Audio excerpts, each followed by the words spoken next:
My name is David Dodge. I'm the Communications Director for the Pembina Institute. This is my business, knowing this stuff, and I've done this for a long time. I've been involved with environmental issues for a long time, so one could say I might be a little hardened to some of these issues. And I had an experience over Christmas that just reminded me of where most of the world's at, and reminded me of why I'm doing this. And a friend of mine who actually builds parts for oil sands plants, ironically, out of Edmonton here, bought me an Inconvenient Truth for my birthday. And I hadn't watched it because I didn't need to watch it. I mean, I understand the issue, and I think it's a serious issue, and I don't need to be convinced it's a serious issue. And so I actually hadn't even watched it as of that point, and that was just a few months ago in this year. And so my friend bought me the movie, and I was at the lake at Christmas time with my kids, and my birthday's at Christmas time over the holidays. And so we don't allow any media at the lake. You're not supposed to watch TV, there's no movies, there's no nothing, just music is the only thing allowed at the lake, because all the Game Boys, all that stuff's all left behind. But this was a special occasion, my birthday, and so the kids thought it would be okay if I watched this on my laptop. And so the kids felt sorry for me, I guess, so they sat around and watched it with me. And I have 5 kids. I have a 19-year-old, 17-year-old, 15-year-old, 9-year-old, and a 7-year-old. And I've frankly can't remember the last time we all sat down and watched a documentary like this. And I was kind of curious to see it anyways.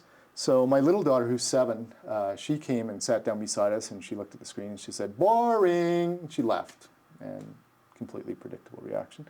My 9-year-old, who's a very thoughtful, intellectual little lad, sat beside me and seemed interested and didn't say much. And the older kids watched it, and because it's a pretty interesting presentation, it's a very powerful presentation, they were even captivated. It was kind of interesting, watching kids, today's kids, enthralled with this report, basically a documentary, basically a slideshow. I marveled, when I watched this, I marveled at this, because I said, I'm a communications guy, this is a masterpiece. This is a slideshow that won an Academy Award, for God's sakes. You got to respect that on some level. And so that's how I was looking at it. I was looking at it for how it was produced and how amazing they told the story, and how the guy who was allegedly a boring politician was not boring. He was a passionate speaker and had a story to tell. And so that's what I got out of it, and I thought it was a great film. And so my older kids, at the end, when we finished watching it, they were asking questions and were curious, and we talked a little bit about oil sands and talked a little bit about climate change and that sort of thing. And my little 9-year-old son didn't say anything, not one word. And so, I put the movie away and we all went to bed, and that was the last we talked about it for a few days. But 3 or 4 days later, we're back in the city, and I could hear this whimpering from the other room, from my 9-year-old son's bedroom. And he frequently wakes up at night, and they have bad dreams, and you got to shake them and kind of get them awake and then put them back to sleep again. And I went in there to do that, and I sat on the corner of his bed, and I said, "Darren, wake up."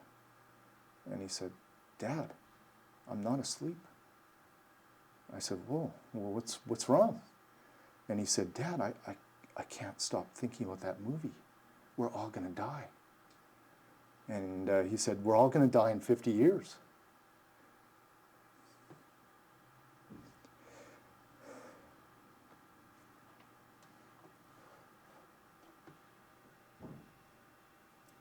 And I said, "Wow." I said,